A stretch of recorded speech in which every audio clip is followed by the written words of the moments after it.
Good evening, one and all. Welcome to the November session of the monthly study circle organized by the Global Forum for Young Philosophers. The forum has been consistently organizing study circles and other academic programs since its inception. Today's study circle will be chaired by Dr. Ritikant Panda, who is an associate professor in philosophy in the Department of Humanities and Social Sciences in IIT Bombay. Prior to this, he has also served as a faculty member at MS University, Baroda. His research interests include philosophy of language, Wittgenstein, culture and value, ethics, contemporary Indian philosophy, and so on. He has a number of publications to his credit, which includes articles and chapters in various national and international publications. He is also a popular figure in various philosophical seminars and conferences conducted across India. Hearty welcome to you, sir. I would now like to welcome Professor Shrikala Nair, the Director of International School for Sri Shankaracharya Studies and also the patron of Global Forum for Young Philosophers. Warm welcome to you, dear ma'am. Now, I would like to invite today's speaker, the young and vibrant scholar, Dr. Dipika Bhatia, who is an assistant professor at Department of Philosophy, Indraprastha College for Women, University of Delhi. She completed her PhD in philosophy from Center for Philosophy, School of Social Sciences, Jawaharlal Nehru University. Her primary research interests are in the field of moral philosophy, metaethical studies, moral psychology, and philosophy of emotion. She is also interested in the field of continental philosophy, philosophy of mind, and feminist studies. Dr. Bhatia has presented research papers in national and international conferences and has published articles to her credit. She is the author of the paper, The Philosophy of Emotions in Indian Philosophical System, Some Reflections in the Journal of Dharma Studies published by Springer, and Moral Luck, a Philosophical Problem in the Journal of Indian Council of Philosophical Research, again Springer. Her current research work concerns the philosophical examination of the relation between morality and emotions. Welcome to the program, Dr. Bhatia. I would Thank you so also, much. I would also like to invite all the academicians, scholars, researchers, and students to today's study circle. May I now request Dr. Ritikant Panda to introduce the theme for today's talk. Over to you, sir. Thank you, Dr. Simi and Dr. Sikala Madam, giving me a chance to attend this forum. In fact, the name of the forum was so nice. I liked it, and you all are young. Uh, Young generations generally develop the knowledge skill, especially our Dipika Bhatia. She is going to talk about. So I'll just take 5 minutes to introduce the theme from my side. Then I'll hand over the session to Deepika. If you think of this morality, morality is a value, and it is the backbone of the society. Society is not here of human beings. It is an organized way of living. If we think of society, it's not just a society or a head, somebody who's with the head. It is the organized way of living and the pattern from realizing the highest virtue of life in and through one's role in public and private affairs. Here we all are take part into it. So it is it is morality that plays a vital role in accomplishing values.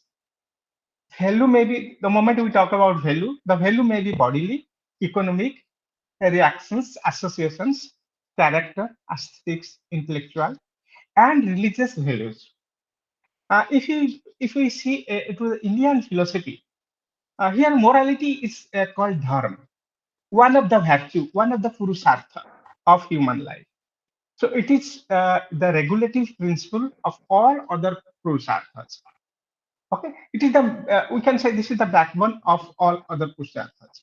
It is regarded as the principle of reason, having no strain of emotions and passions. What I understand. I will listen to our speaker now. So Socrates also highlights that an unexamined mind life is not worth living.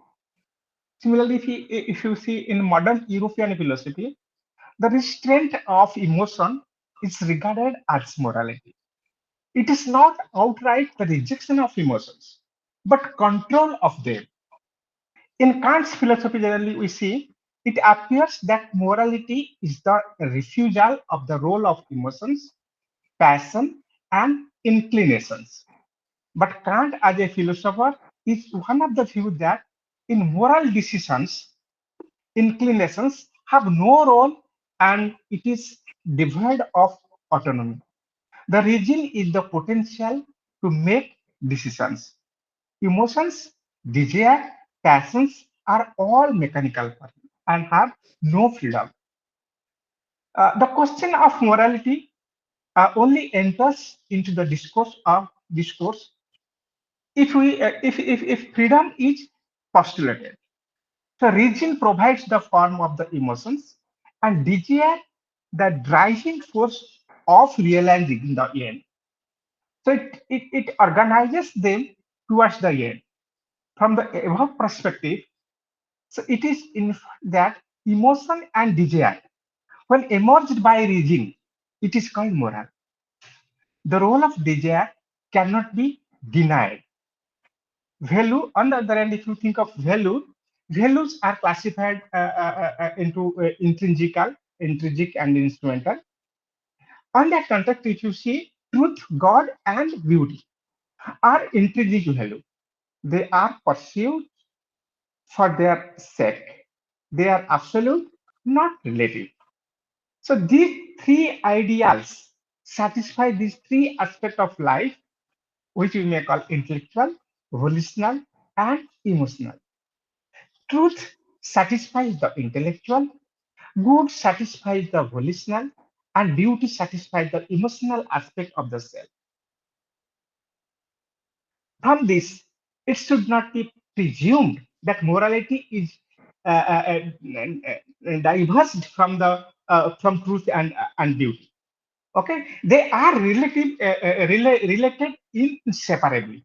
The inseparability of knowing, willing, and feeling is the essential unity of human nature. So they are harmonized in life, and that has to be realized in life.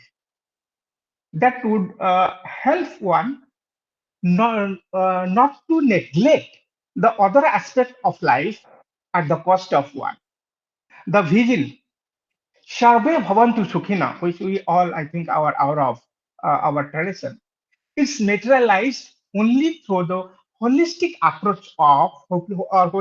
approach and reflective understanding of the various aspects of life in and through one's language. So if we see this concept of emotions, definitely it has a role to play. So with my short introduction, I now invite our speaker to start with Dr. Deepika, and we can see that she's our young scholars will come up with a good ideas and intellectual deliberations, which will enlighten all of us. So I am old, and this is not my pure central area. I do research on ethics when I take students. So Dr. Deepika, you are welcome and you can start. Thank you so very much, Dr. Panda, sir, for this wonderful brief introduction to the theme on morality and emotions. Uh, it's I think it's beyond young and older generations, because there is nothing that can match up to the kind of experiences that our senior colleagues have in the field. And as young student, I as young student, I think it's important that we should always keep learning, and your experience and Professor Nair and all our senior colleagues are there to guide us and to help us improve our work at every specific stage of our lives. So I think there is nothing that is beyond the sense of experience, which in itself is so celebrated. So thank you very much for that brief introduction to the theme. I also, before I start with my session today, I would actually like to extend my sincere thanks to the organizing team, to Professor Shrikala Nair ma'am. I think it's a wonderful a way to actually have this kind of a forum. I really would like to congratulate you for having this kind of a forum, global forum for young philosophers, which is giving us some kind of a platform actually to discuss, to engage to have an interaction, and therefore to learn and improve our work. Um, my thanks also goes to Dr. Prasann Kumar and Remya and all the members who have been a part of this organization. Please allow me to share my screen. Just a minute.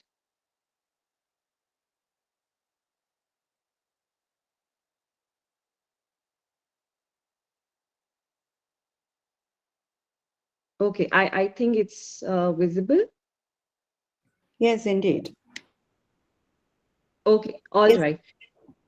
Great. Thank you. Thank you. So, as the title of the session today suggests, that we are working on trying to reflect rather on to the question of emotions, choice, and responsibility, and specifically with reference to, let's say, Robert C. Solomon's work on the rationality of emotions in ethics.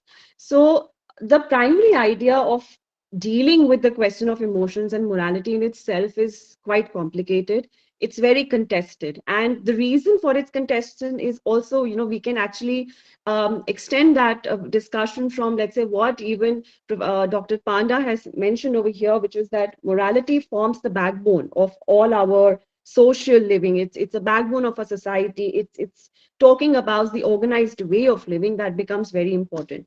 Now, with this kind of the sense of morality or the moral life, if I may use the term, has a very rational, strong rational basis to it.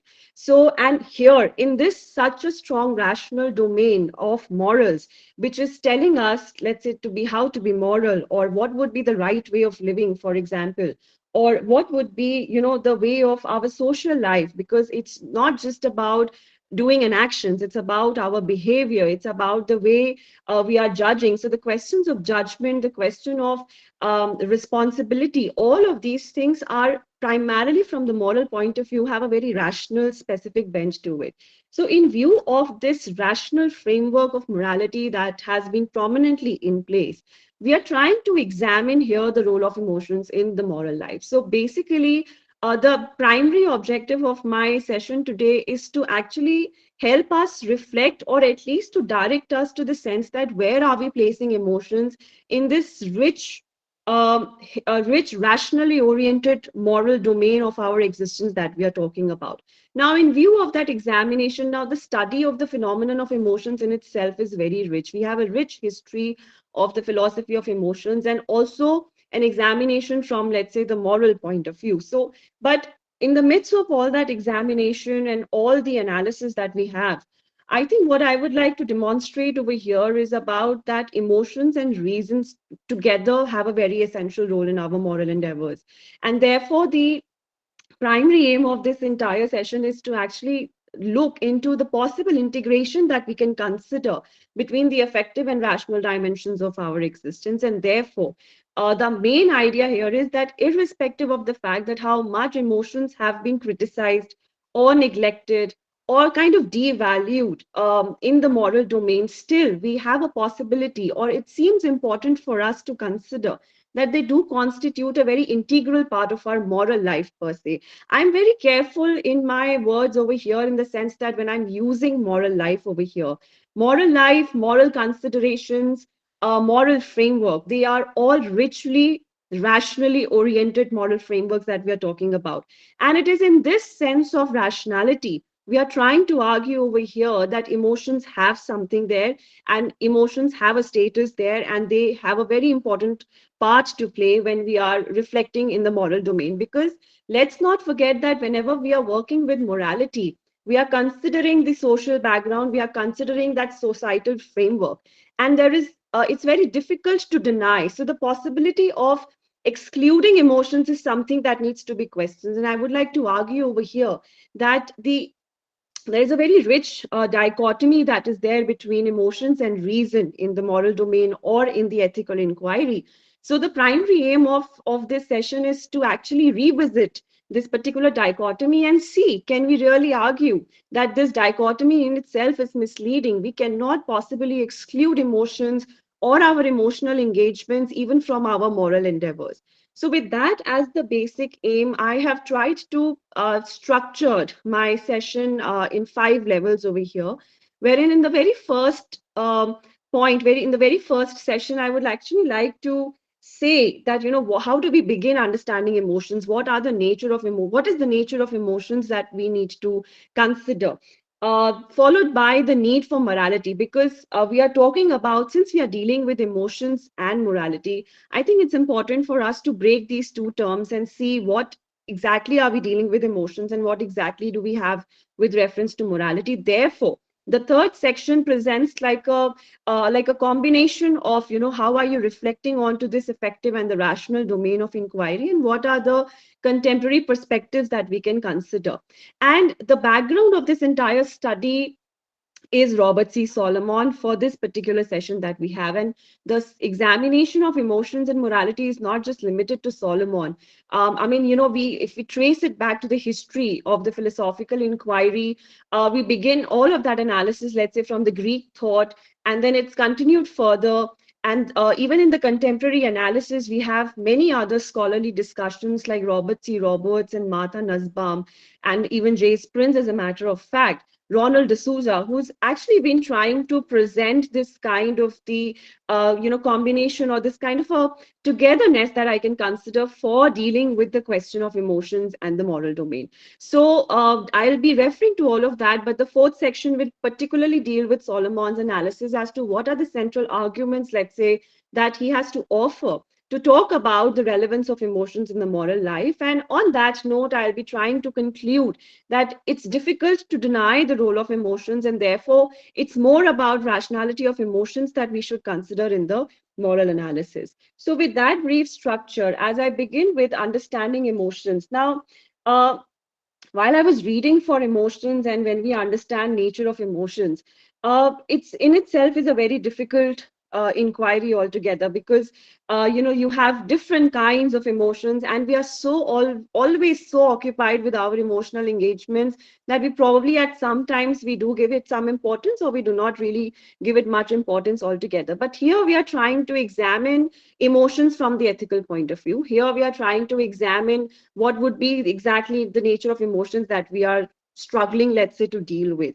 Now, in that case, the complexity to begin understanding emotions is out there in this one wonderful quotation that I found, which is, everyone knows what an emotion is until asked to give a definition. Now, this is something that really struck me. This is something that really touched my heart in a manner, because all of us would have a sense of emotions, because we are beings. We are rational beings, we are emotional beings, we are social beings.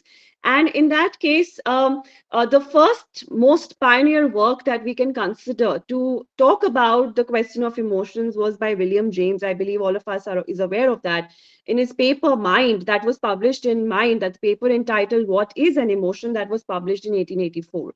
Now, imagine a situation where there is no due importance given to your emotional side of the existence, and here comes the paper who's trying to define it. Here comes the paper who is trying to philosophically get into the position to talk about the relevance and to talk about the need of talking about emotions. And that's where William James' paper is considered to be as the starting point of our inquiry to the philosophy of emotions. And the philosophy of emotions has been extended to all different categorizations, as I just said, that it's about, it begins with, let's say, Socrates, it begins with Plato's analysis. Whether they are rejecting it or accepting it, I'm not getting into it right now. But the point over here is, or David Hume, or Adam Smith, or even Marcus Aurelius from this, the Stoics analysis, whenever we are dealing with the question of emotions, it's absolutely a rich historical, it's like a framework which you will find, and it's very flowing. It's something,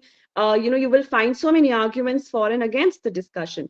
But William James' analysis is something that is directly connected with, let's say, what even Robert C. Solomon has to argue. Although for Solomon's perspective was against William James' analysis, definitely has some kind of a rejection to it. But then William James' contribution has been the starting point, or the fundamental, basic point of our inquiry to begin understanding emotions and the nature of emotions. And I would like to quote here, the bodily changes follow directly the perception of the exciting fact, and that our feeling of the same changes as they occur is the emotion. So this sense of dealing with emotions has been very categorically prominent. But most interestingly is also the kind we are categorizing emotions. There are different categories of emotions. There are some basic emotions. Now, there are basic emotions, non-basic, moral emotions, non-moral emotions, positive emotions, negative emotions. There's a whole lot of categorization of studying the phenomenon of emotions that we have in our field. But then I think I have limited over here my discussion only to, let's say, basic emotions and moral emotions per se. To talk about moral emotions, also the first part of dealing with that moral emotions is the basic emotions. And Paul Ekman's work basically is categorized six basic emotions. Now, the understanding of basic emotions is something that is, it is universal and it's innate. Your way of expressing would be different, your expressions might be different, but then all of us have the same kind of emotions, have the same kind of way of dealing with our emotions in a slightly different manner, but irrespective of the cultural differentiation or any other differentiation that we can consider in our existence. So there are some basic emotions: joy, distress, anger, fear, surprise, disgust. He's really talked about it. But interestingly, in this categorization of basic emotions, we also have another categorization which is known as the higher cognitive emotions. And in his work, What Emotions Really Are, the problem of psychological categories, there's so much of an emphasis on dealing with this higher cognitive emotions, which is love, guilt, shame, embarrassment, pride, envy, and jealousy. Now, interestingly, we need to understand when we are talking about these emotions, where we are also dealing with the higher cognitive emotions, the point that the moment we are talking about the sense of cognitivity over here, or the sense of cognition over here, is the first point to actually start thinking about that interplay between, or that interrelatedness rather, between talking about our emotions and the rational component. So, although we begin with the categorization of emotions, we have varied, there are many different theories. There are four primary theories of emotions. All of that is fine. But then, when we are dealing with the sense of understanding higher cognitive emotions, here comes the moment where we need to start thinking about that whether it has any rational basis to it or not. Because the primary objection that we have in understanding emotions is that it's something that is opposite to reason.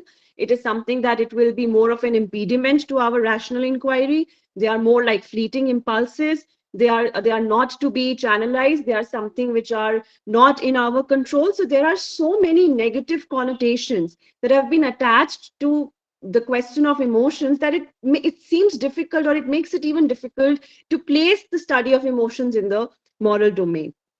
So with that as a base, when we are talking, so that's like the brief way of dealing with emotions, that although irrespective of so much of the negative ways of dealing with emotions, because primarily on the face of it, it's an emotional understanding, it is something that needs to be separated, it's another category that needs to be addressed, because rationality is not something that can connect with emotional understanding. So my attempt in this particular session is to actually highlight that it's not just about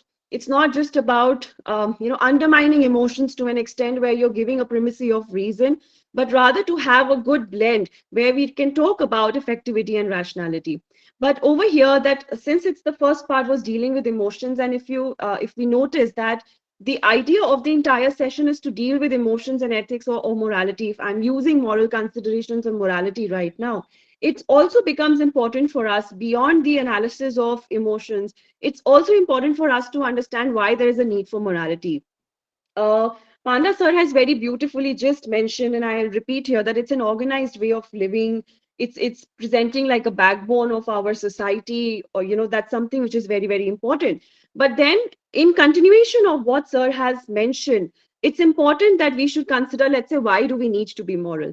Now, this particular question of morality, why do we really need to be moral, has been answered, but also has not been answered.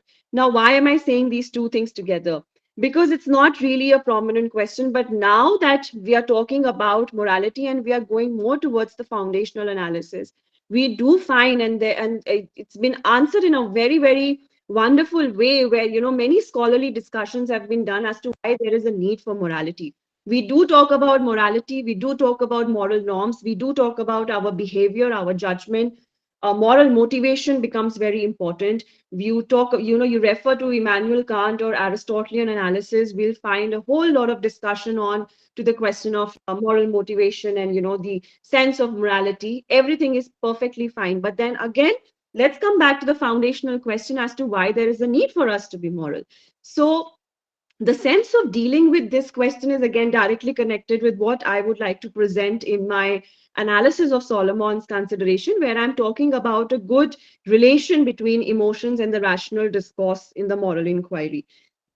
We can actually go back to Socrates' famous dictum, which is the unexamined life is not for man worth living, which was discussed in Plato's Apology. That actually answers the question that why do we really need to be moral? If you have to answer this question, let's say from John Hosper's perspective, so he's given this in his work, Human Conduct, an Introduction to the Problem of Ethics. He simply answered it by saying, because it's right. That's all. So the sense of rightness is basically telling us that there is a need for us to deal with the question of morality in a very prominent manner. With this one simple quote, because it's right, it actually highlights the kind of inquiry and the complexity that is involved in this inquiry, which becomes important for us to consider. I've also referred to Professor Mrinal Miri's work here, Identity and the Moral Life, wherein he quotes that the substance of the moral life is the recognizable form of life. Now, this sense of dealing with recognizable form of life is absolutely inclusive of my right behavior, right choice, right kind of action. So that sense of rightness, or if I may please use the term now, moral uprightness, that becomes very important for us to actually begin our inquiry for morality. Now, in this case, when we are on one hand, we have talked about emotions, and on the other hand, we have talked about morality, where we are saying there's a need for morality. I have tried to present this whole analysis in this one small cycle. Now, on one hand, we are dealing with emotions, which seems to have a very negative context. So the left hand side of the cycle, if you see, it talks about it. I've just written emotions here, but my way of presenting emotions over here has a very negative stance to it, because they are fleeting impulses. Emotions are considered to be, there are cognitive biases involved there. They are rationally not really sound. They create problem. You are not very rationally in control if you are dealing with emotions. So it's more of a negation of, or, kind of talking about a separate category where you're denying the place of emotions because it's a rational framework altogether. On the other hand, we have on the right hand side reason or morals. We can also use another term over here, cognitive, which I have not mentioned over here. Now, the other side, which is the real side that we deal with in emotions and morality, is the rational basis that I have just mentioned. Now, what we are trying to do over here is we are not saying that emotions and, there is no sense of dealing with some kind of a primacy over here. Rather, in the emotional analysis or the rational analysis, whenever we are working with morality as such, the idea over here is to present the effective and the rational domain of existence. So the very top head, if you see, it talks about effectivity and rationality, has been extended, explained, discussed by Robert C. Solomon, not just by Solomon, but further endorsed, continued by Martha Nussbaum also in her work Upheavals of Thought, which we'll just see. So this representation is like a quick way of distinguishing our concerns about emotions as well as reason or morals, and also to see whether we can have an integration of it or not. If I continue with my discussion over here, I've not presented the arguments over here that talks about emotions as an impediment to the moral thought. But in case if any one of you is interested, you can actually refer to the Stoics analysis. You can refer to even Plato's dialogue. As a matter of fact, deals with the negative connotations where emotions are considered to be fleeting impulses. So we have Plato's entire divided line, which kind of presents the work that, okay, it's the rational framework. Then we also have Stoics analysis, who would say that reason is the absolute source of our inquiry. Specifically Marcus Aurelius, if you read, it's for him everything comes down to the act of thinking, which is the reason that he's trying to argue for. So when we are dealing with arguments against emotions in the moral life, we refer to the traditional classical inquiry, philosophical inquiry, where we have all of these rich philosophical dialogues that says or that points out that emotions needs to be excluded. And I think that is also one of the reason why emotions have not, they never got much attention in that ways from the positive point of view. But beyond that, in my analysis, I have limited my discussion to argue that let's consider the other side of the story. Let's see that if we are actually dealing with the phenomenon of emotions in the moral domain and have some kind of a positive influence there, in terms of our engagements with the world, which of course has to be rational engagements, but let's place emotions there. So in the research or in my inquiry, we can actually go back to Plato's dialogues, the Republic, and um, just like the allegory of cave, which is such a beautiful, it's such a beautiful, exposition to talk about the two sides of the stories, where there is absolute closed inquiry, and this person who is always so much into the darkness actually moves out to the light to realize what really the truth is. So. In the similar manner, we can actually refer to and borrow Plato's Republic allegory of the cave in order to bring out the insight onto the necessary shift that is required to represent this positive account of the phenomena of emotions in the moral domain. This is just a borrowing version in the manner that not that the allegory of the cave has given us the sense of the emotional importance there, but the point over here is that we are presenting the shift from the negative to the positive connotations to emotions, and in that context the allegory of the cave seems to be a wonderful example to actually emphasize on the fact that there is a need to talk about this shift. So the shift was, again, if you go back to the classical inquiry, philosophical inquiry, Shaftesbury, Hutcheson's analysis, we judge people to be virtuous when and only when we think they act from ultimately benevolent motives. There's an absolute rich study to the emotion of benevolence, and it goes back to Francis Hutcheson's work in Illustrations on the Moral Sense, which has actually completely rejected the idea of reason as the basis for morality. Now, this is the kind of shift we are talking about, and it's something that is very important for us to note.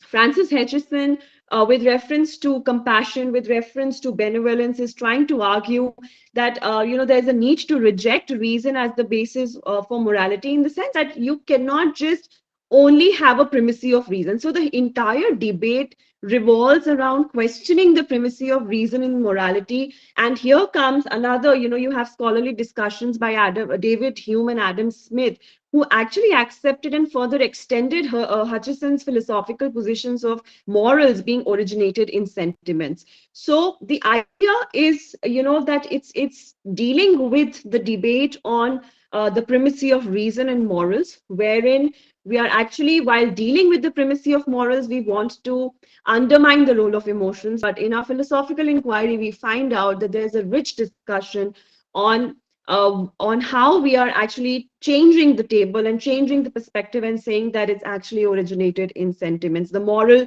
context has primarily is very integrally oriented with our emotional engagements. And also David Hume's famous quotation that we have, which is reason is and ought to be the slave of passion. So the idea over here is that, even for example, I have written over here, given a reference to Adam Smith in his work Theory of Moral Sentiments, wherein he argued that emotions and reason are not adverse. Smith gave a discourse on moral sentiment, which would give an account of the nature of moral experience through human emotions, and in particular, a human propensity for fellow feeling. So the idea over here is that we have a absolute spectrum of dealing with the two sides of the story here, two sides of the coin. And here comes the need to extend the discussion, sorry, as presented by David Hume, Adam Smith, Hutcheson's inquiry, that has been extended and then further discussed, of course, deliberated upon by Robert C. Solomon, who is the main figure that I would like to emphasize upon in today's session. Now, Robert C. Solomon is an American philosopher. He's been, he was like prominently out there in terms of his defense to argue for emotions in the field of ethics. So, and it's not just Solomon. The Solomon's base is also further, if we have to actually connect the sequence, then it's Robert C. Solomon, further extended by Martha C. Nussbaum. But then the base of that is also taking us back to, let's say, Jean-Paul Sartre's work on emotions, wherein we are dealing with the cognitive component. Till now, we have only discussed emotions and morality, the two sides of the story, the need of dealing with emotions, the need of talking about morality. And there's a rich discussion about these two separate components that we will find throughout. Now we are in a position to actually say and to examine what really Solomon has to offer in terms of his perspective to the emotions and the moral context, because he very, very rigorously has defended emotions in the field of ethics by claiming that it's absolutely difficult to deny the role of emotions from our moral judgments, from our moral endeavors. Now, if we refer to his work, True to Our Feelings, what our emotions are really telling us, Robert C. Solomon categorically emphasized that emotions are imbued with intelligence. Now, his entire work, I'll refer to a couple of other works also here, Emotions and Choice, Emotions, dealing with the different judgments altogether. His beginning point of the inquiry is the defense, as I just mentioned. And in that defense, he's saying that it's something that is intelligent.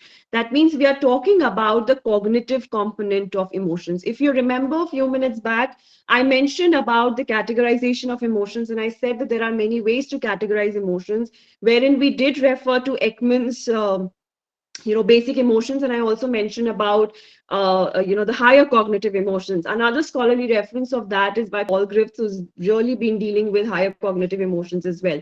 The sense of dealing with the cognitive component of emotions has been taken forward. I mean, definitely, since I'm dealing with Robert C. Solomon, so he's primarily the main figure who's actually extended the discussion, endorsed talking about the cognitive stance of emotions.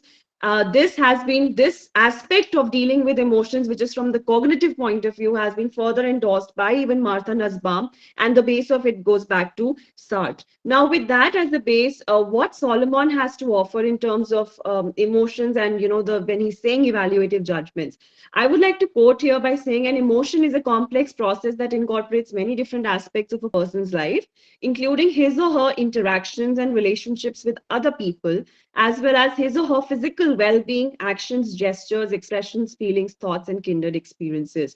This particular quotation that Solomon has referred to, or when he's written out there in his work, True to Our Feelings, represents the entire complexity as well as the need of addressing emotions in the moral domain, because it's not just about the basic it's not just about judgments. It actually is inclusive of this entire quote unquote the concept of well-being, which is very very very very important in our philosophical studies, in our ethical inquiry altogether.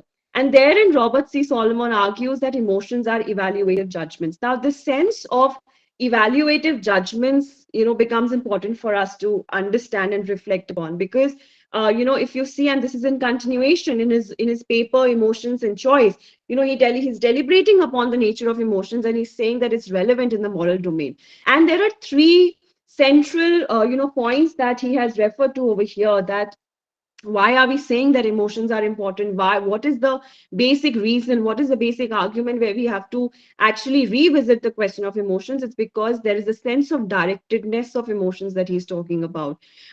Solomon, in his inquiry, has said that emotions are about something, and it's actually, if we actually reflect on it, we realize that that is the case. Emotions are about something. So, for instance, if I'm angry about something, there is a sense of aboutness to a specific thing, as a result of which that it's making me angry. Now, in this sense of anger, let's say the second person would actually judge me as a moral person, saying that, okay, probably there's not sense of a morality because you're angry. And here comes the further connections to your response. So Solomon actually talked about the sense that how emotions are not just limited to, they are not just directly, your behavioral responses. There's always a sense of cognitive stance attached to it. It's about something, you process it accordingly, and that is how it's conceptually tied with behavior.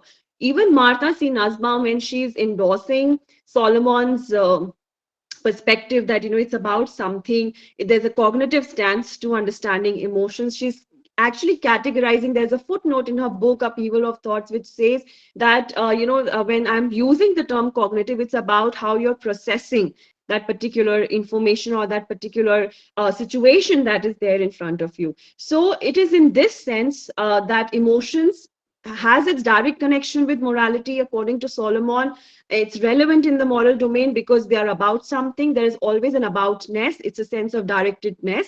It's conceptually tied with our behavior.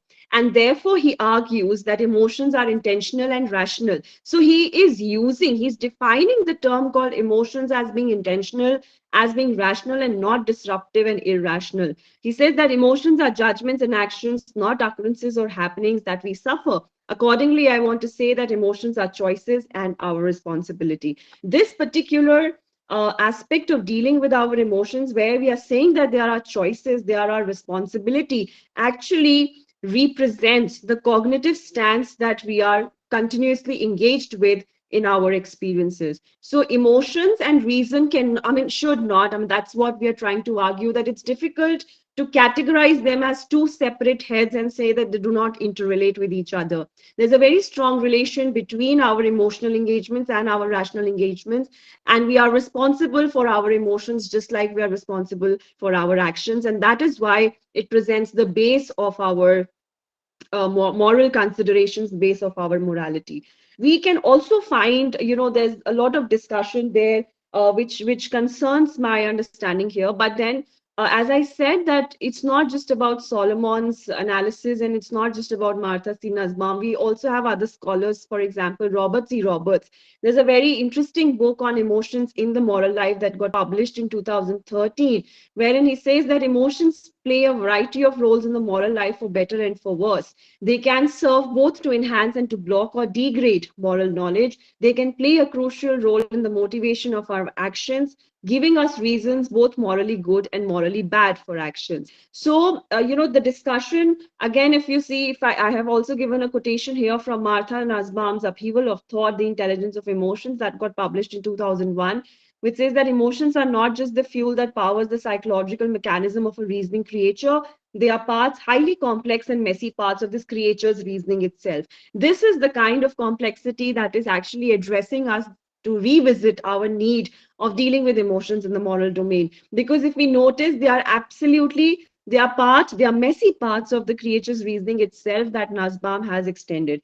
Her analysis also discusses the question of love, which has been very the Upheavals of Thought is a prominent work, very scholarly work, that actually examines love and compassion per se, to actually say that all of these things are interrelated. And the moment we are talking about the moral framework, which is rational framework, our emotional engagements, the way we are responding to it, affects my way of living as well. And here comes the question of well-being as well.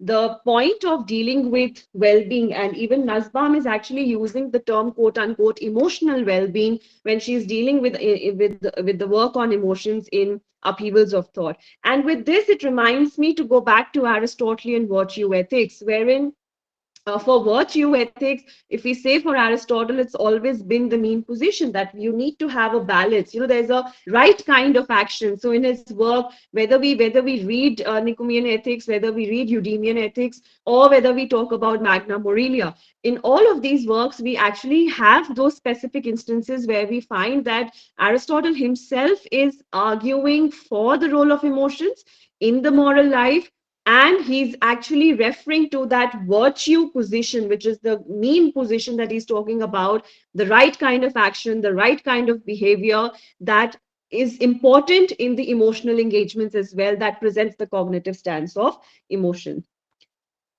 In that ways, when we are dealing with this sense of emotions, and since I have referred to Aristotelian analysis, I would also like to actually refer to Robert C. Solomon again in the context of Aristotelian analysis, wherein we do realize that in his work True to Our Feelings, he's using the term, or there is a very specific concept of emotional integrity that Solomon is talking about. And this sense of emotional integrity that he's saying basically confirms my presence of emotions as having an intrinsic connection with my action, behavior, judgment, and my responsibility. So, on that note, I'm sorry. So, on that note, when we are dealing with the rationality of emotions, I mean, on the face of it, this entire terminology also seems to be difficult to understand. But then, rationality of emotions, I have over here referred to Michael S. Brady's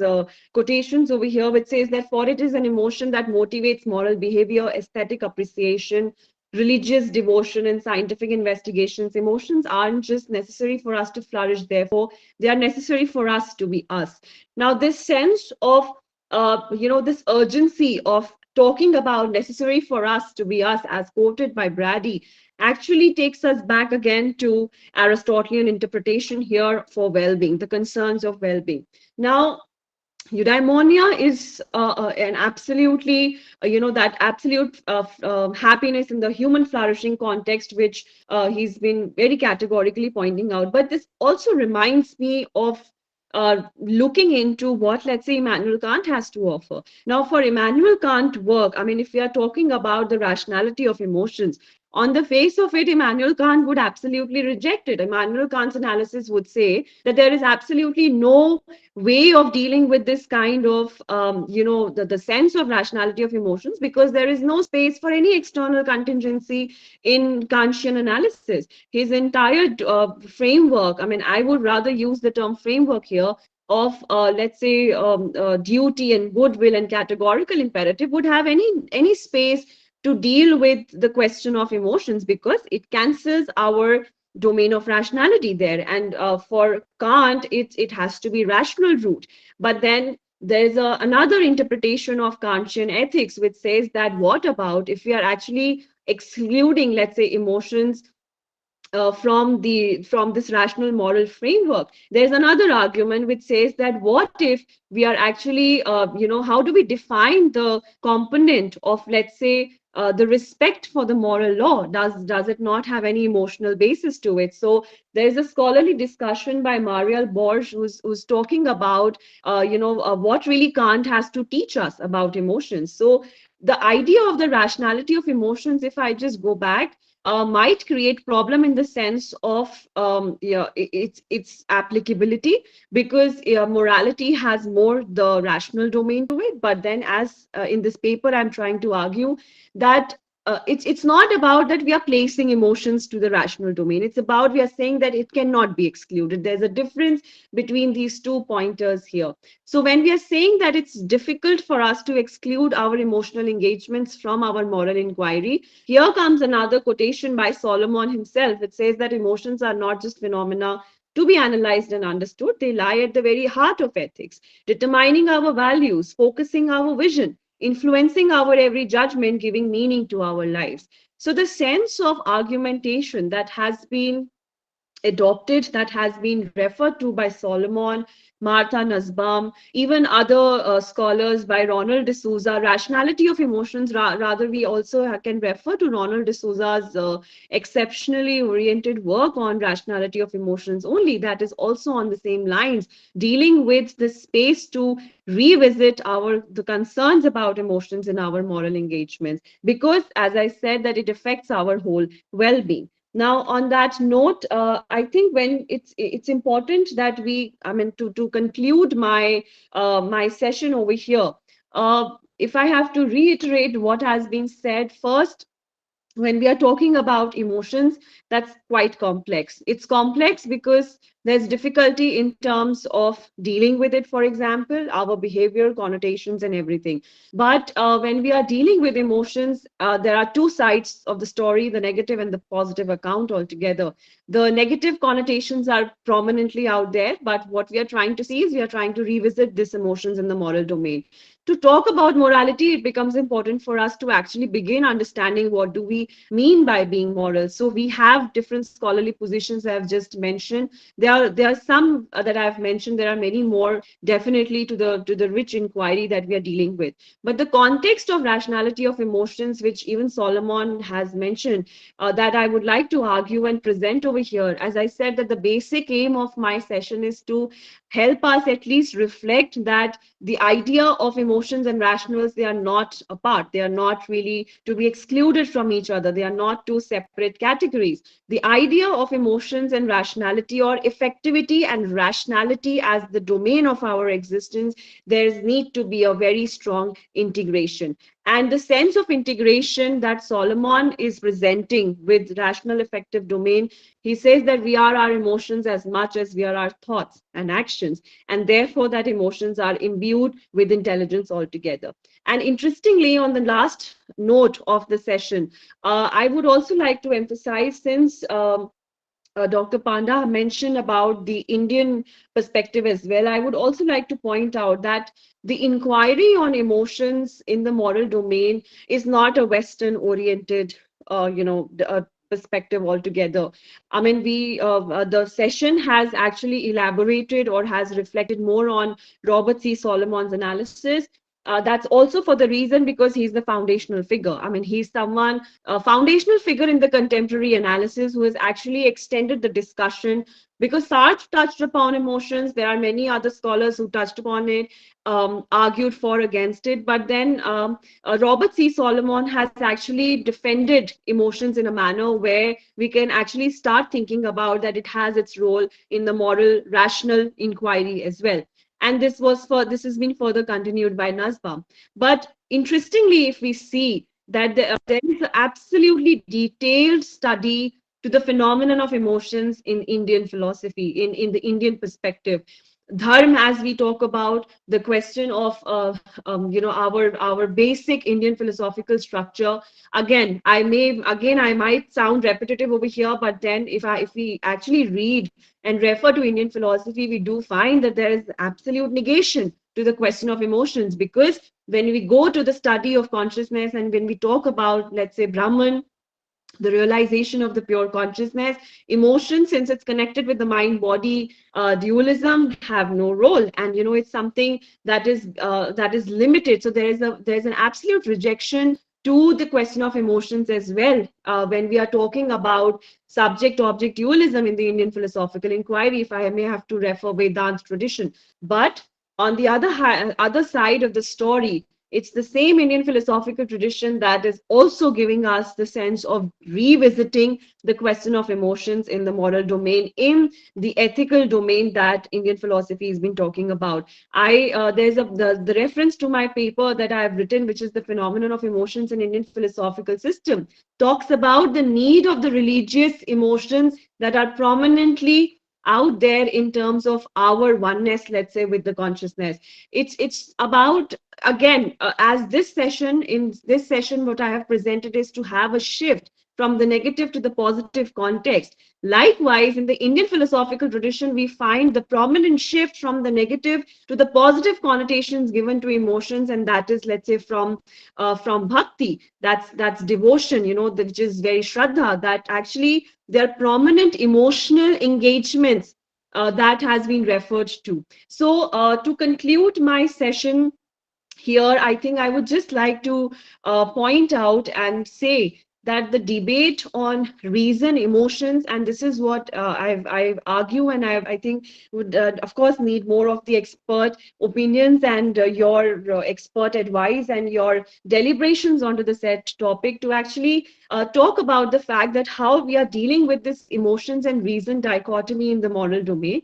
And definitely what I have argued in my session today is to say that with reference to Solomon's work, definitely, and in continuation to many other scholarly work that are there. So, for example, Jonathan Haidt has talked about the functionalist definition of morality, wherein he's talking about morality as a more of a social component which has the emotional basis to it. So, the idea of the session was basically to highlight the fact that emotions, let's not exclude emotions to the extent, and we do need to revisit and consider that emotions have an important role to play in our moral life. As I said, that it's about our thoughts, about our actions, it's about our choice.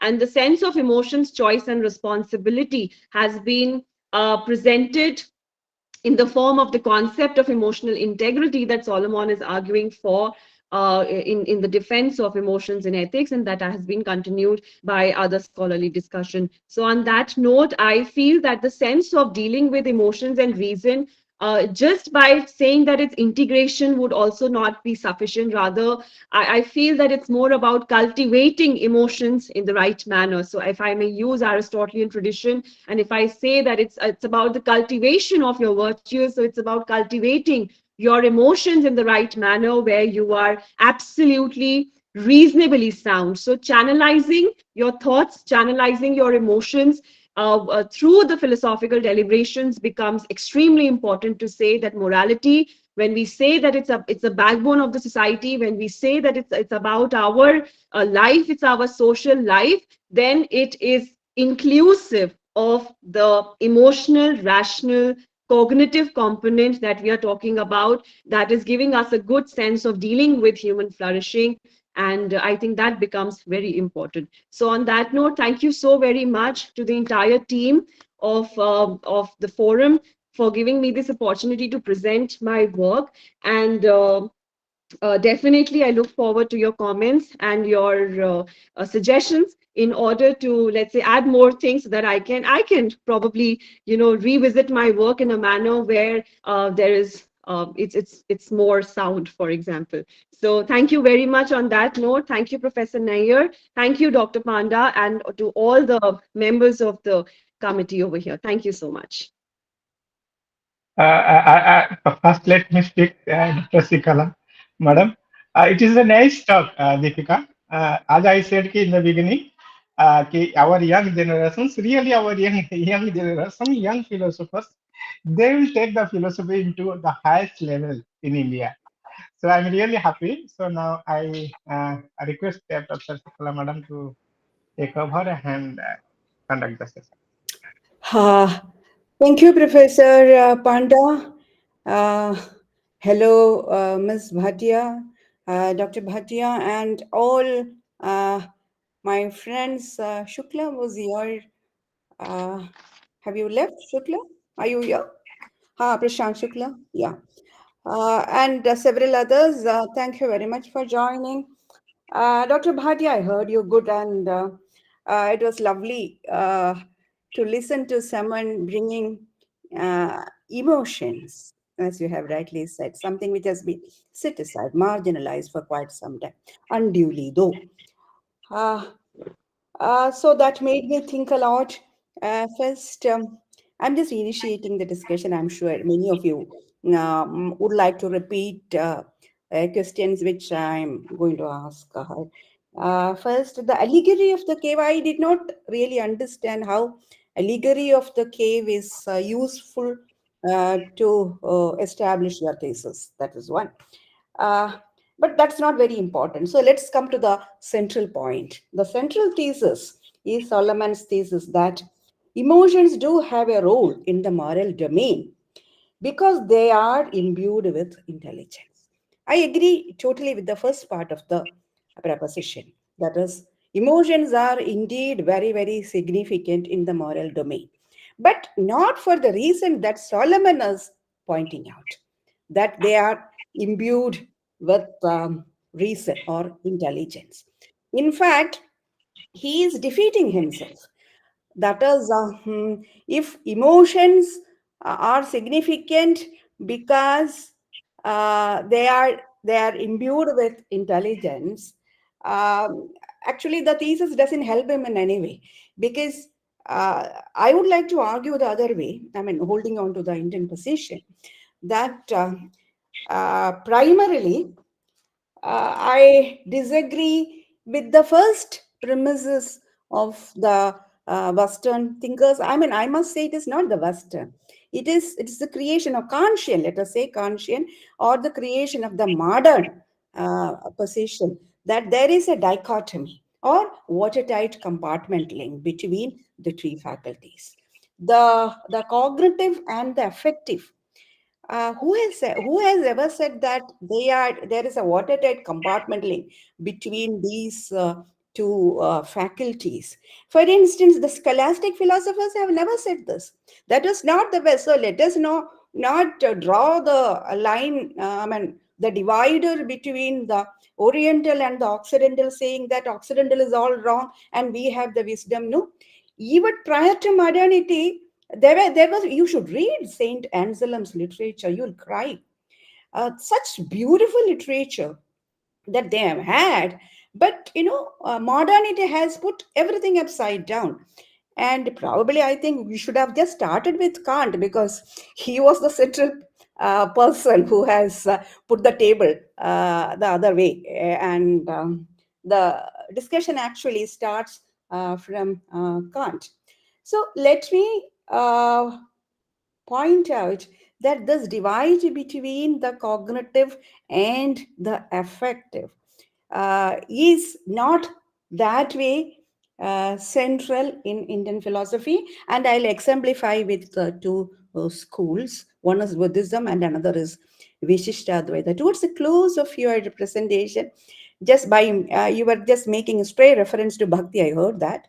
Uh, but prior to that, let us uh, discuss a bit on Buddhism. See, for instance, Buddhists would say that cognition, there is nothing called the book there. The cognition of this book is not because there is a book in the external world, because I desire to see the book. So the desire in me fixes the cognition. See?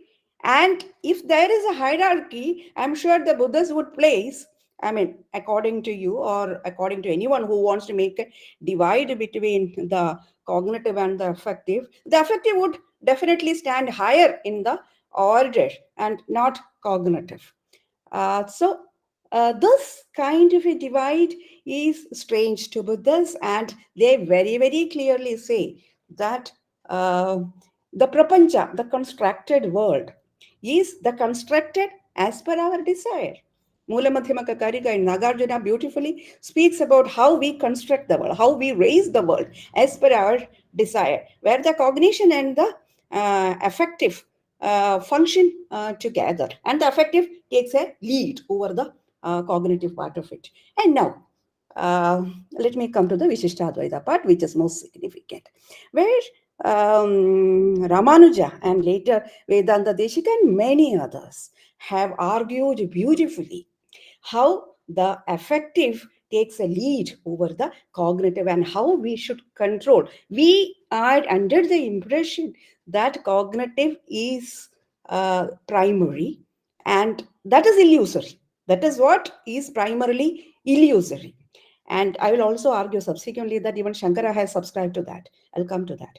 But let me finish with Vishishtadvaita. So Vishishtadvaitans have substantially argued how the affective part should be encouraged, and should be encouraged to subdue the cognitive part and keep it under controls, because the affective alone will be capable of taking you towards perfection. But Ramanuja, of course, says that he qualifies the emotions. He says that they are not blind emotions, they are aware emotions, which again suggests what I'm trying to tell you, that there is no division between these two faculties. And to conclude with Shankara, just we are going to have a talk on 6th in one of the colleges nearby, where one of our senior professors, Professor Murli Madhavan, is trying to argue how Shankara, who was a Bhashyakara earlier, thinks that he has evolved when he wrote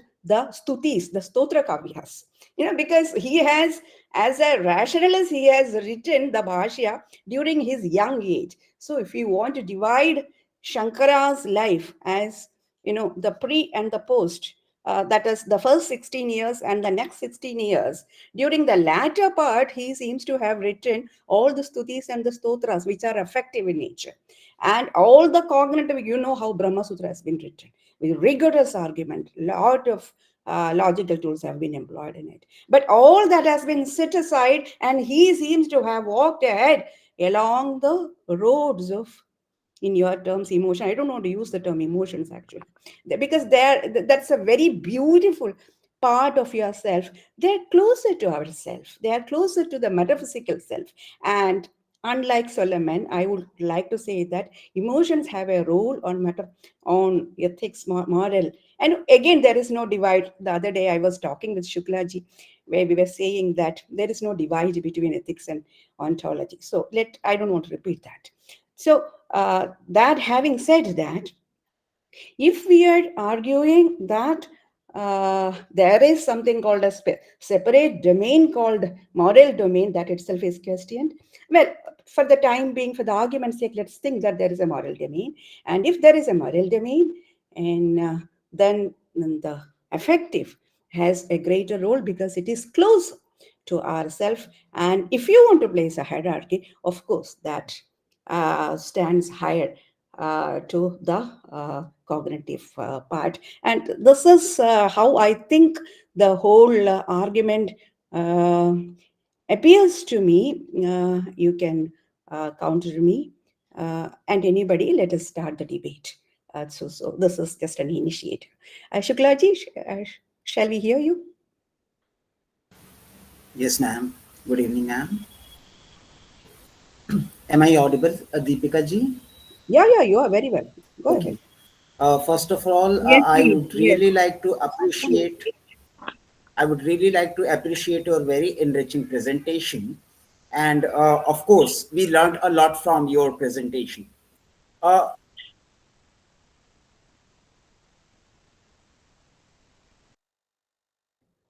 You're Um, not audible. he, Not as a question per se, but You this are not, Shukla, you are not audible. Can you just begin again? There was a connection, I think, internet connection Just problem. Will repeat you what just you have repeat? said. Just repeat Yeah. what you said. am I Now you audible are now? Yes. audible. Go ahead. Yes. Yes. Okay.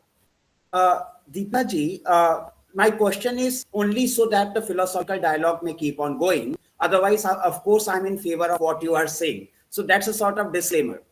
Now, an analytical philosopher might ask the question from you that what you said in the first slide of your presentation, you time and again used the terms like examination of life, or with reference to Socrates, or analyzing as reference to John Hospers. Now we are, or the philosophers are always talking about examination of emotions, or maybe examination of life.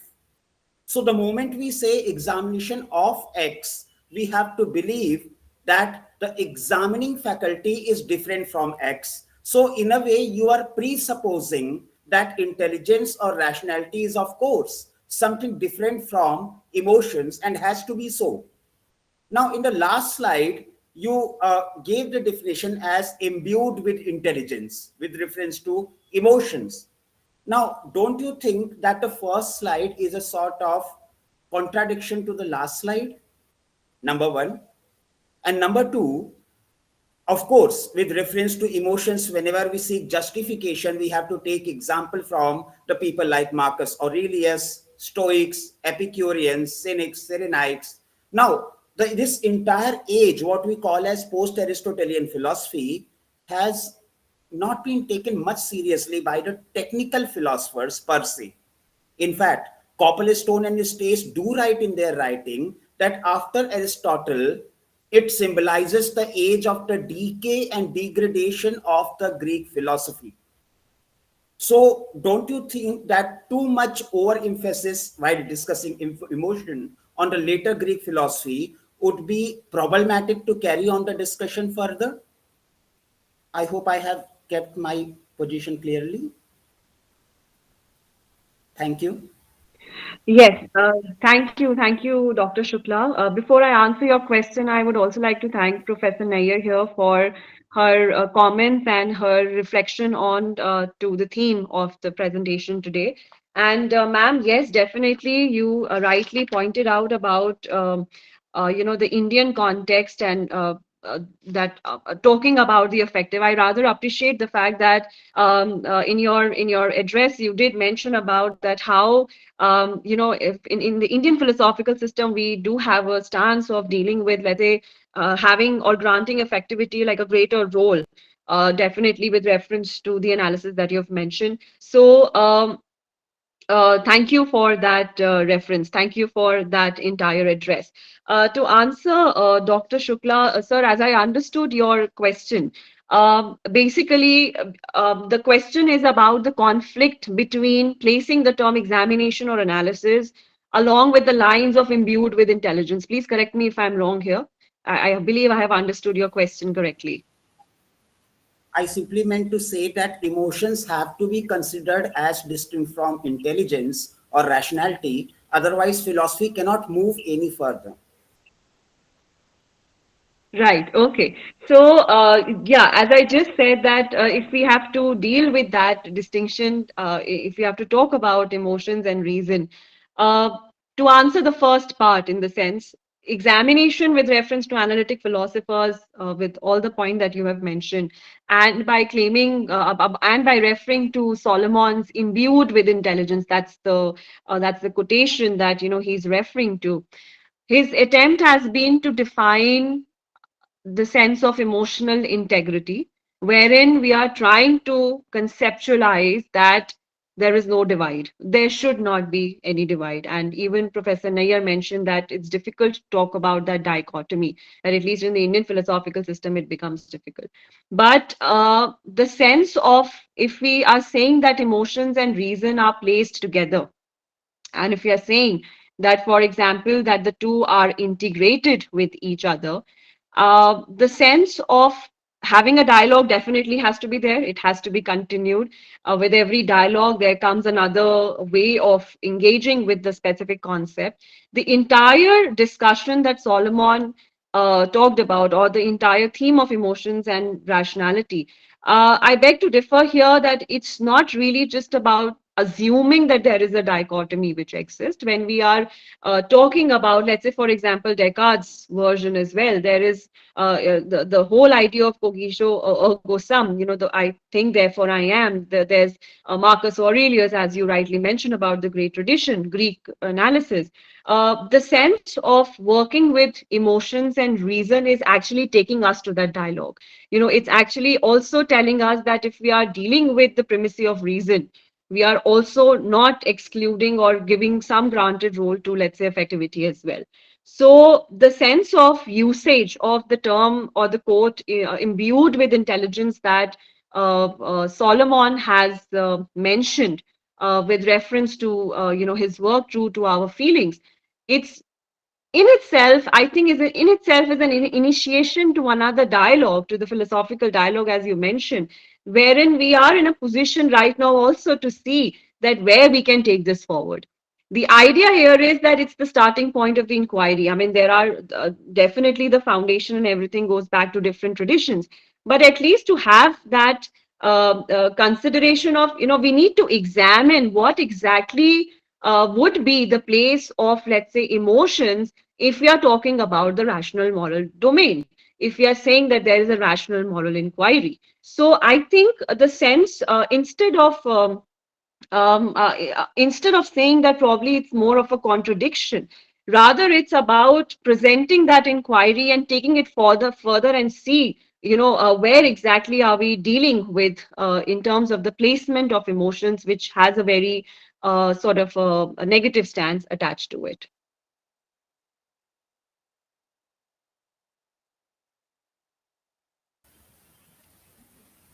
Uh, just to add, I'm so sorry I'm taking much time. Just one thing. See, what I want to say is that you can, of course, rationalize emotions, but you can never emotionalize the reason.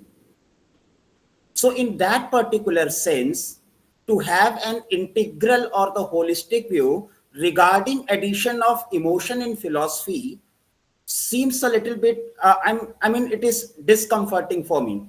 That's the only thing I want to add. I completely accept and agree also the sense of discomfort that you're having, Dr. Shukla, right now in terms of the fact of emotionalizing reason, because that is very, very complicated. But I think that's the beauty, that's the complexity that we are trying to address here. That if we are talking about emotion and reason debate, then, if we are looking at, let's say, the rationality of emotions, how do we go about emotionalizing reason? So I think that's an interesting point that you have posed, and something that is a good food of thought for me to consider in my further research to deal with this particular integration that I'm trying to argue for in the context. So I think I would actually thank you for giving me this sense of emotionalizing reason, because as I said, in the beginning of this session, I said that the whole debate on emotions and reason is very complicated. It begins with complication. There are many multiple complications attached to it, and the sense of reflecting on how do we emotionalize our reason, I think that becomes another important, interesting question to address in this inquiry. So I think thank you for that one particular observation, sir. Others, please. Are there questions? Yeah, Bhupesh. Uh, Am I audible, ma'am? you are audible. Dr. Panda, please conduct the session. You are the chair. Yes, yes, you are audible. Okay, thank you, sir. Hello, ma'am. Thank you so much for the lecture. It was really wonderful. And for me, the best part of the lecture was how you could present a common thread which combines philosophers right from Aristotle to the 21st century philosophers. And you have shown in your presentation how they are maybe using different vocabulary, different words and statements, but they are actually talking about pretty much the same thing. So I think that is a really good thing which comes out from your presentation. Ma'am, I'm talking from a comparative religions perspective, comparative Indian religions, and just wanted to supplement your argument by firstly clarifying that when we are talking about bhakti, which is of course the first thing which comes to mind when we are talking about Indian emotions, we must be clear that we are not restricting bhakti to that very strong and high bhakti phase of later or the middle medieval phase, that is the 10th to 15th century CE. Rather, bhakti has a long tradition which goes back right from the beginning of the first century CE. So that's one thing, ma'am. Secondly, I wanted to add to this example of bhakti other Indian religious experiences where emotion plays a big role.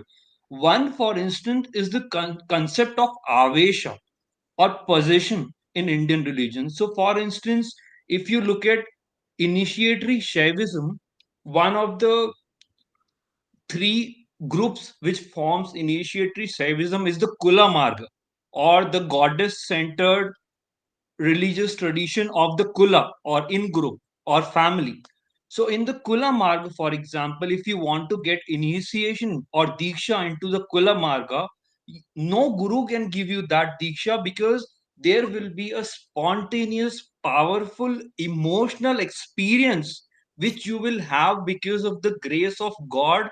And that is the moment when you will be called and initiate into that tradition. So, this is one example. And along with it, we can also look at the local village level religions and how possession plays a really important role. Emotion plays a really important role in the whole concept of community and religion in these societies. So, just a sort of supplement to what you already said. Thank you so much, ma'am. Before Dr. Bhatia speaks, lovely Bhupesh, this is one thing I forgot. Tantra. Tantra school places emotions right at the center stage. Yes. Thank you for bringing in. Yes, Dr. Bhatia. Thank you so much, Bhupesh, for that comment and for adding this to this particular discussion. Uh, as I read Indian philosophy, and as to whatever limited understanding that I have, which I am trying to grow as much as possible, there is no way that we can, and I go back to my same argument here, that there is no way that we can say that emotions are not really included. The sense of, you have referred to bhakti. So if I may add, let's say Bhagavad Gita also as one of the example to supplement your point over here, that Bhagavad Gita has a very, there's a detailed chapter on talking about that how Shraddha, how bhakti, they are absolutely important in our religious inquiry, in our inquiry to that oneness with the self that Bhagavad Gita is talking about. And during my presentation, when I specified about the Western and the Indian perspective, religious emotions are extremely important to reflect and to consider when we are trying to talk about emotions in the moral life or in the moral religious life that we are talking about. And that is, I mean, that I think that needs another detailed session specifically on dealing with emotions and in the Indian philosophy, and then have so many different perspectives to it that even Professor Nair has mentioned and that you have added to it. So the idea over here is, I think I feel that it's something, the very fact that we are in the process of reflecting on talking about this sense of dealing with emotions and talking about effectivity and granting its acceptance in a manner where we are saying that it is important in our religious, in our moral inquiry. I think that is perfectly in place with the session right now, because the need of and you rightly said, you rightly talked about the fact that how the concept of possession that you're mentioning has another very important role to play. I'm also reminded of, for example, in the early Buddhist tradition, in the Nikaya, the five Nikayas are there. In the very first Nikaya of the early Buddhist tradition, you find Brahma Viharas that have a very integral role in the moral course of life that they're talking about. So Brahma Viharas become another important argument to be considered to talk about this sense of effectivity and rationality that we are talking about. So I think the beauty, I mean, that's what I feel, that the beauty of this particular topic is that it's so diverse in its context that we find traces to reflect onto this from all the dimensions of our inquiry. And I think that is something which is very good. So thank you very much for that observation. Thank you. So Yes, any other questions? yeah, Nirmala has raised the hand. Yeah. Nirmala, please. Yeah, my question is to Deepika. When you say all emotions are rational, how will you distinguish right emotions and wrong emotions? And also, how do emotional conflicts evolve? The first one is about right and wrong emotions. If I have 1 second, right and wrong. And then second one is about, Yeah, how do if you can please emotional repeat conflicts, as the we see second one. everywhere, Second one, yeah, this is How do the second one. emotions How do emotional conflict? conflicts evolve? Emotional conflict. Yeah. Okay.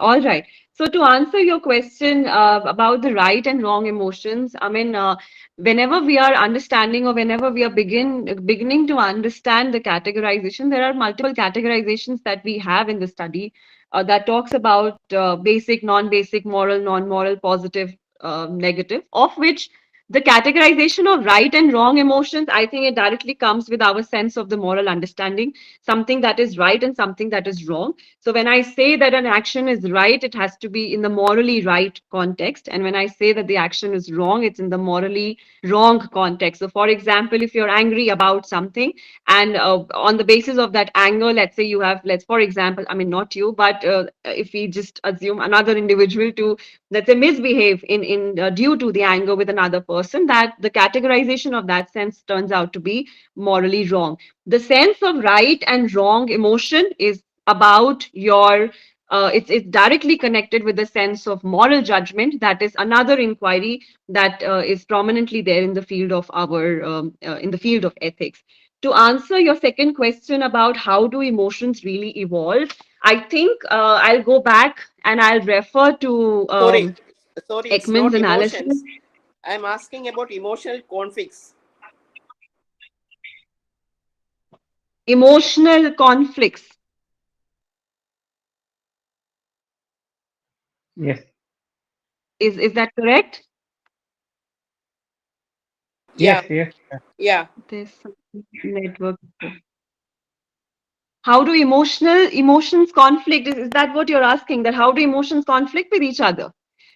The conflicting Yeah. sense of emotions in itself directly, I mean, as I said in my presentation also, the sense of conflicting again is directly in connection with how we are morally evaluating. It's about, we are having an ethical lens with us, and then we are trying to examine emotions. So in view of let's say controlling emotions, in view of how am I talking about my own emotional engagement with, let's say, the other self, all of these things becomes important in order to deal with emotions. But if we are trying to say the conflict of emotional engagement, let's say love and anger, for example, if we are saying compassion and not so really compassionate, there are different instead of talking about emotional conflicts, I think it's about different way of engaging with your emotional experiences that becomes for us important to actually analyze and reflect on that. So I think that would I think I have answered your question in some way there, ways.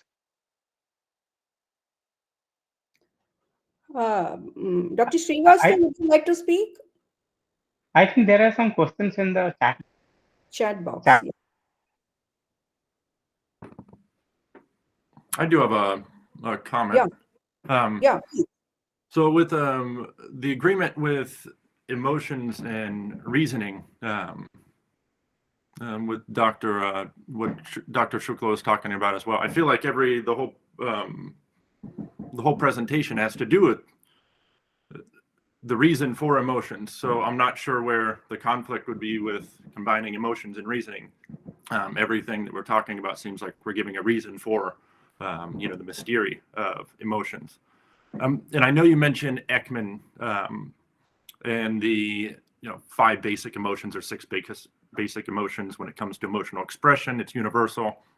I don't know how much you've taken into consideration negativity bias from that perspective in terms of us being social creatures. So to ask the question, why would we have these basic categories for highly weighted negative emotional expression and really only one positive emotional expression? And I think that might help when you're trying to look at this from a non-dual perspective, that the way that if you observe socialization of creatures, we're very much attracted to the negative emotion of another person. And in that negative emotional expression, the socialization is really seeing yourself in the other and the other in yourself. And you don't see that as much in positive emotional expression because the self and the other isn't categorized in a specific way of the actual social interaction. When the social interaction is concerning a negative emotional expression of the other, we in turn feel the other as the self, and our conversation, our interaction becomes about sharing that experience. I understand your negative experience because I have also experienced that sort of expression before. So I don't know how much you've taken into consideration negativity bias and just the socialization in terms of, tying in that non-dualist perspective. Thank you for your observation. Negativity bias, the sense of dealing with Ekman's basic and universal emotions, innate.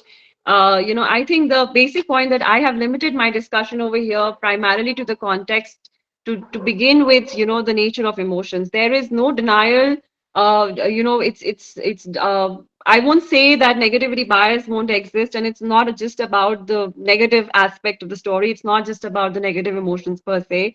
It's both about positive and negative emotions. It's like, it's like dealing with cognitive biases, and there are multiple cognitive biases that we have in our process of thinking. And negativity bias that you're mentioning over here has another important reference to it. But my discussion, I have tried to present only the context over here that specifies that yes, when we are dealing with emotions, irrespective of any kind of a cultural differentiation, also that even Ekman has pointed out, while categorizing basic emotions as universal and innate, it says that, it's something that is absolutely for us, it's something that each human being, everyone out there would be reflecting, addressing, engaging themselves with these basic emotions, irrespective of the further extensions to it. There are other extensive ideas which are there. There are additional components that are there, which definitely can be considered. But then I think in view of the time constraints that were given to me, definitely this was a bit part that I have referred to. Thank you. There is a question in the chat box, Dr. Bhatia. I'll just check, ma'am. 1 minute. How can a man balance between reason and emotions in life? Thank you. Okay, so thank you, Rakesh ji, for your question. Balancing reason and emotions in life is also another interesting way, but then I think it's more about how we are channelizing our own selves in terms of our rationality and emotionality in place, and most of the things comes with the way we are conducting our lives. As I use the term called cultivation in my presentation, it's really about cultivating yourself as a being that you would like to have. So I think that would be one of the answers that I can think of right now, to say that how can a man balance between reason and emotions in life. But definitely, the balance is important because we are dealing with the moral domain, we are arguing for the virtuous approach, and that sense of a balance, or let's say what Aristotle would be saying about, that sense of golden mean becomes very important to deal with the moral component that we have. So I don't think so there could be a very direct answer to how can anyone balance reason and emotions in life, but I think all of us do make an attempt and try to balance it in a manner where we are living a life where we would like ourselves to be fully in the sense of human flourishing or the well-being that we really talk about. So it's also about how how we deal with our life, that is very important. So yeah. There's another one question. I think we have answered Dr. Shukla's question. Yeah. Dr. Bhatia, concluding remark.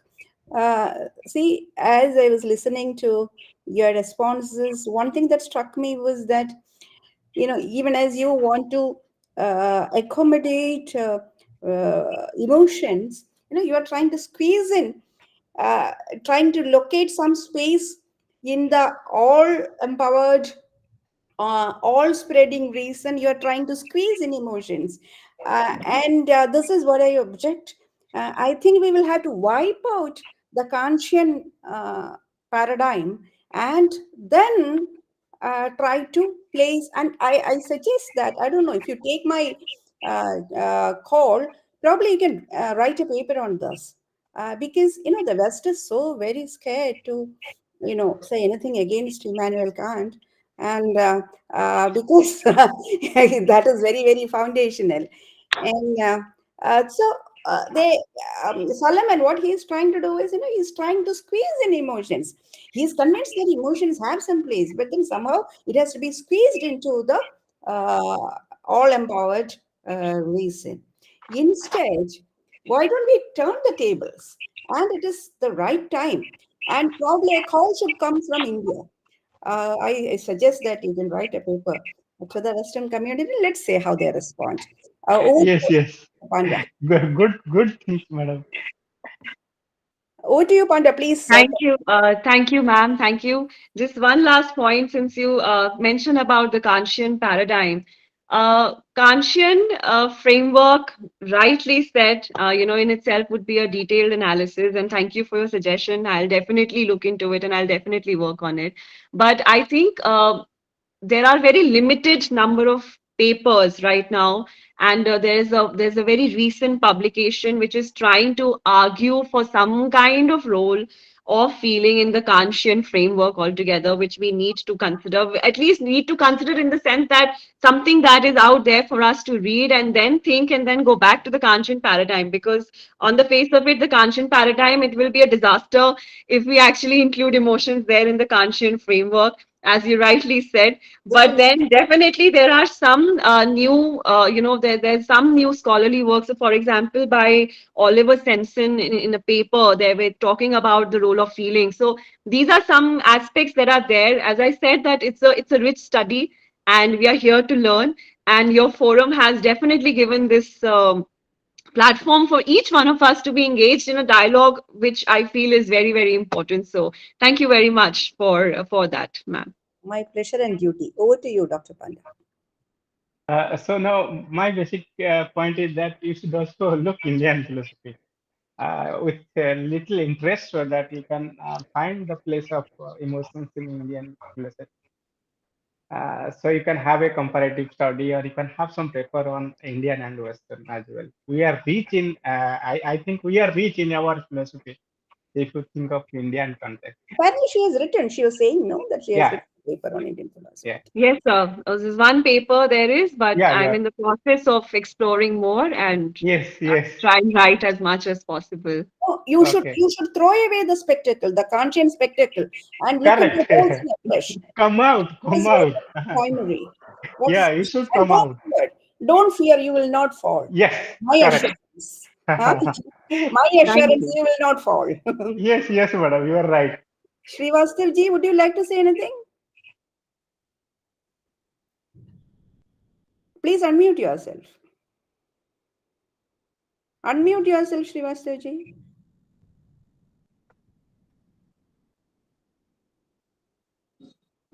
In fact, I joined very late, and that's why I couldn't listen to her properly. That's okay. I'm sorry.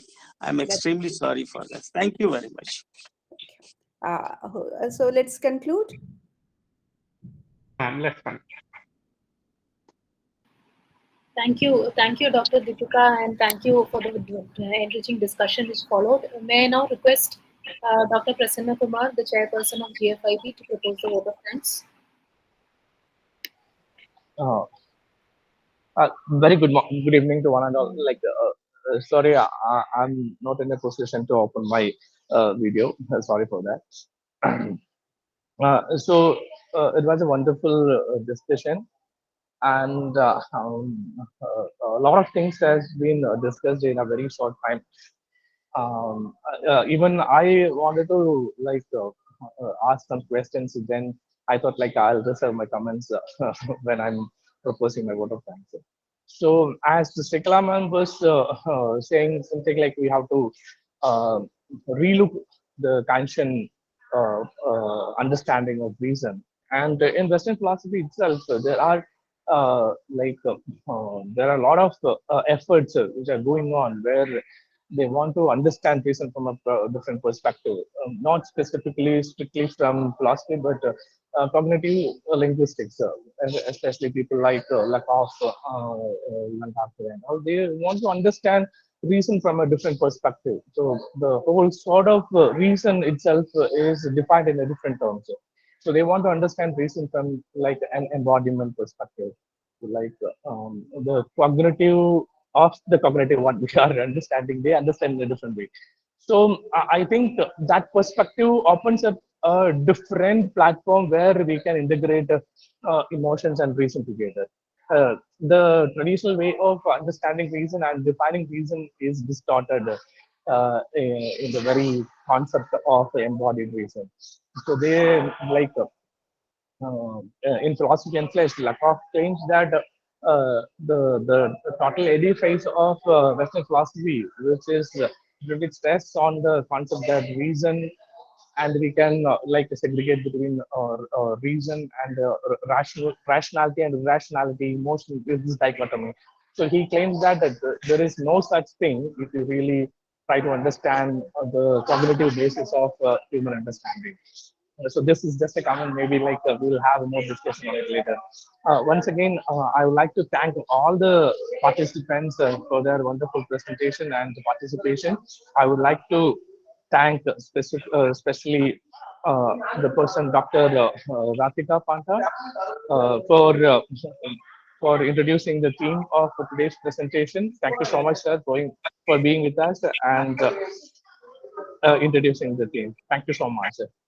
And today's presentation, Dr. Dipika Bhatia, thank you so much for your presentation. It was wonderful to have some brainstorming sessions.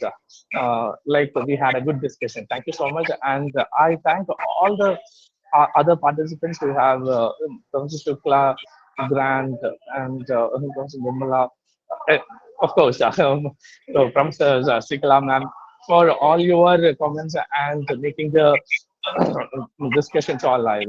And I thank all the other participants who have been there. I'm sure that they all had different type of ideas to express, but with the time constraint, we have to see. So I once again thank all the people who have joined with us. Thank you so much. Thank you very much. Thank you so Thank you, much. ma'am. Thank you. Thank you, Dr. Bhatia. I would like to continue discussions probably sometime later. We can have. Certainly, ma'am. Thank you so much. Thank you for having me here. Thank you so much. Thank you. Thank you. Thank you, Thank Ritika. you so much. Thank you, ma'am. After a long, I'm able to see you. Thank you so much. Thank Lovely to see you once again. thank And all my friends. Thank you. Thank- Grand. Hope things are fine. Okay. Bye.